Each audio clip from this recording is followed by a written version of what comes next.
Assalamualaikum warahmatullahi wabarakatuh. Perkenalkan, nama saya Odeti Sartika Herman di 1865065 kelas B.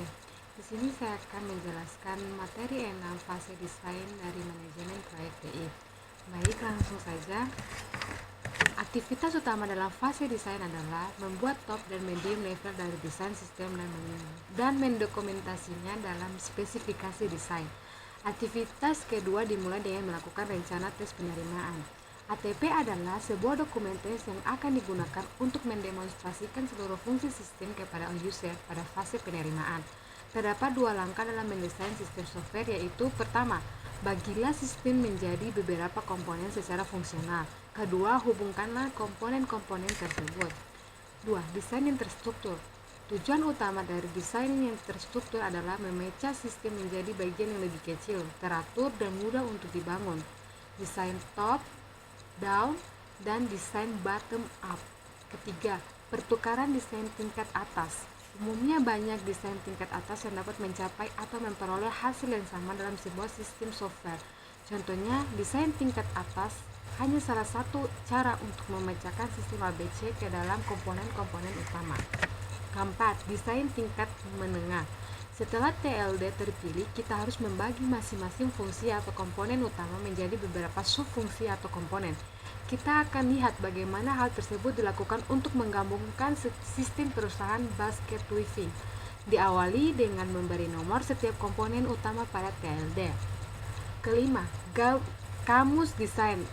Modul kamus yaitu Dictionary One berdasarkan urutan angka sesuai dengan nomor komponen, memberikan nama yang tepat dan penjelasan singkat untuk setiap modul. Dictionary 2 berdasarkan untuk alfabet dengan nama komponen, berikan nomor yang tetap dan penjelasan singkat untuk setiap modul. Dictionary 3 berdasarkan urutan alfabet dengan penjelasan singkat, berikan nomor komponennya dan nama yang tetap. Modul terstruktur atau sejauh mana Anda dapat merincinya. Sebuah modul terstruktur memiliki ciri-ciri sebagai berikut. Pertama, berfungsi sepenuhnya sebagai fungsi tugas. Kedua, ukurannya kecil. Ketiga, dapat diprediksi. Keempat, tidak tergantung. 7. Desain file. Dapatkan kinerja yang sesungguhnya. Anda mulai mendesain file dengan melihat hasil dari fase analisis, kebutuhan dan desain level atas yang sejauh ini dihasilkan. Kedelapan, sistem manajemen database relasional. Penghematan waktu yang diakibatkan oleh pemakaian yang mudah dan fleksibilitas dari sistem membuat DNS yang terdapat pada sebuah komputer yang baik sebagai investasi yang berharga. Kesembilan, keuntungan dari analisis dan desain yang terstruktur. Mengurai jumlah kesalahan. Tabel statistik berikut ini diambil dari hasil survei oleh TRW untuk proyek besar dan DEC Customer Service System Engineering, yaitu departemen yang bertanggung jawab untuk memastikan bahwa produk-produk DHC baik software maupun hardware-nya benar-benar bebas dari virus. 10. Proses desain. Tim desain, pertemuan desain. 11. Dokumentasi teknik. Pertimbangkan hal-hal tersebut ketika menulis dokumentasi teknik. Pertama, gunakan bahasa yang formal dan tepat. Kedua, gunakan gambar, diagram yang terstruktur dan yang sejenisnya. Ketiga, buatlah agar maksud dari desain menjadi jelas pada sebuah halaman. Pada kemudian uraikan. Cobalah untuk konsisten pada grafik dan struktur kalimat. 12. Standar ketentuan pada waktu desain. Buatlah aturan yang standar seperti berikut. Beberapa ketentuan desain, parameter yang mendahului penanganan kesalahan. Keempat, standar pemrograman. Kelima, programmer memulai dengan tempat ini dan mengisikan kode proses. 13. Garis besar spesifikasi desain. Spesifikasi desain terdiri atas judul halaman dan daftar isi, gambaran umum, daftar hardware atau software yang akan dipakai, daftar urutan prioritas desain, diagram desain dan beberapa modul dictionary yang umum, beberapa kebiasaan penamaan modul yang umum, parameter yang dipakai, dan data dictionaries. Penanganan kesalahan.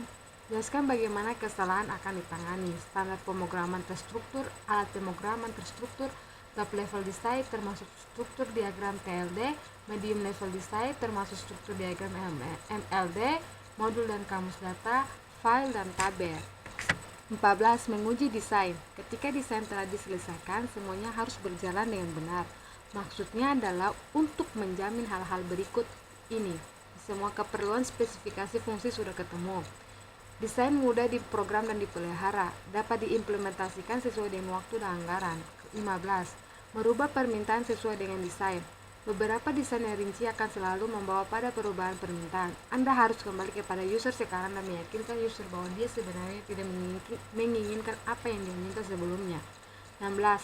Perencanaan penerimaan. Meskipun penerimaan adalah tahapan pada tab tersebut nanti, perencanaan penerimaan dapat dimulai setelah desain level menengah dikerjakan. 17. Desain siap pakai. Ketika hendak mengambil keputusan, diantaranya beberapa pendekatan teknis suatu masalah, lebih mudah mengambil keputusan dengan meminta pendapat orang lain. Adakan pertemuan dengan beberapa ahli untuk melakukan TLD siap pakai. Dari pertemuan itu adalah memilih TLD yang terbaik. Mungkin itu saja yang saya dapat sampaikan. Sekian dan terima kasih. Wassalamualaikum warahmatullahi wabarakatuh.